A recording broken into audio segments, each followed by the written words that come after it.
What's up, guys? It's me again, on the move again this morning, and I thought we could take this opportunity to also make some content for the channel. And in today's video, I'd like to talk to you about something that trips up many people when it comes to deceased estates, and that's the issue of cash. More specifically, there not being enough cash in the estate to deal with everything that needs to be dealt with, or to put differently, to pay for everything that needs to be paid. So I thought I'll take morning sir, morning.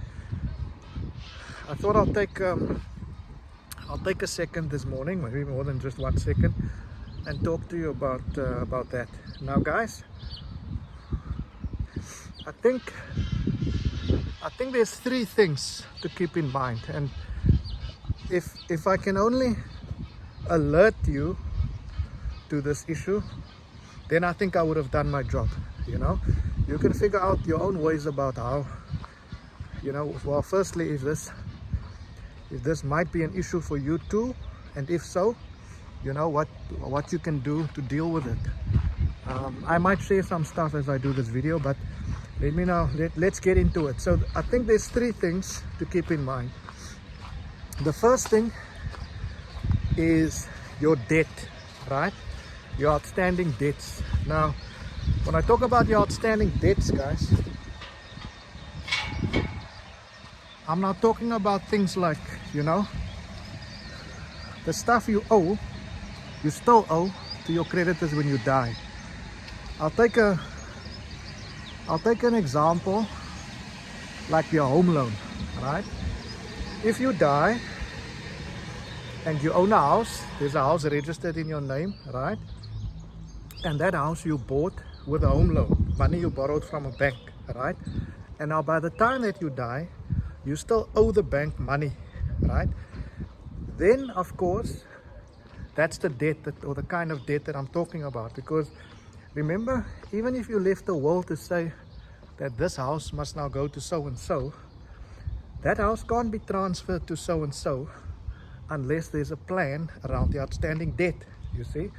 So obviously, if there's enough cash assets in your estate, if you're left with enough cash assets to settle the outstanding home loan at the time that you die, then that's great.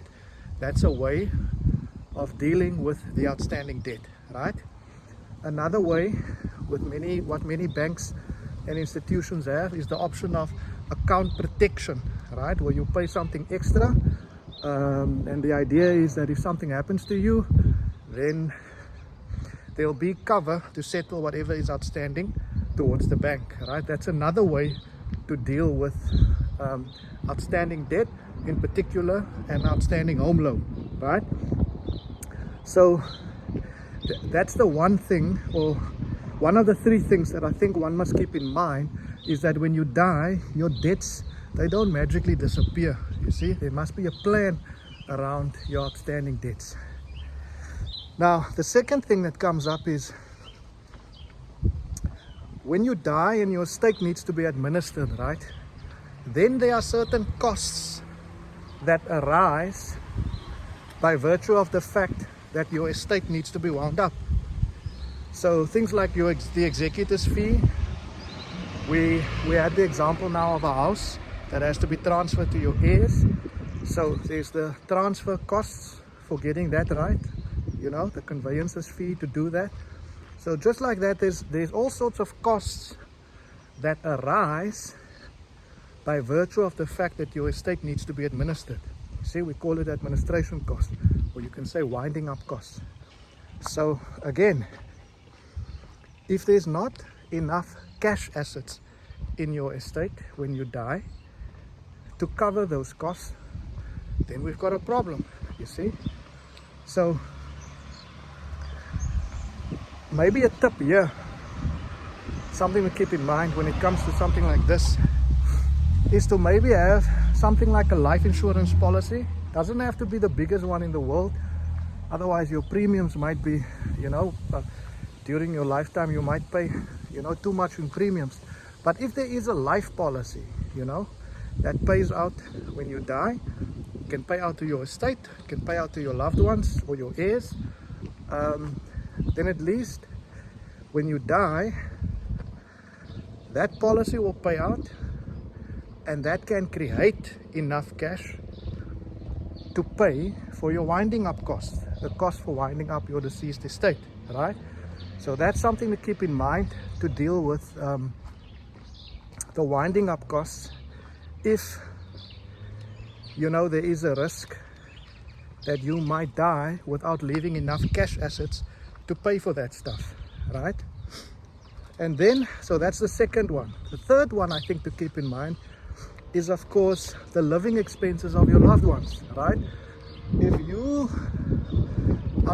your loved ones were looking to you to pay for their living expenses and you are no longer there, then obviously, you know, it'll be nice if there's a plan around looking after them when you are not there. Now again, maybe a life insurance policy is something that can help here. Might have to be a bigger one, this one, if it's meant to, you know, take care of your loved ones when you are not there. It'll have to be bigger than one that you take out simply for the fact to deal with your winding up costs, you see. But the point is to start thinking about this stuff, you know, as you plan for the eventuality of your death, something we call estate planning, you see. So guys, those are the three things, or that's what I thought I want to talk to you this morning, is this issue around thinking about having enough cash in your estate to pay for these things, especially the three I've mentioned, being your debts, the estate administration costs or your winding up costs, and then also of course money to take care of your loved ones. And then if there's not enough cash assets in your estate, to start thinking about what you can do, of course, for these things to be dealt with the day that you are not there. Now guys, that brings me to the end of today's video. I hope you enjoyed it. I hope you found some value in it. Thank you so much for watching. I'll see you back here next time, and until then, take care. Cheers for now.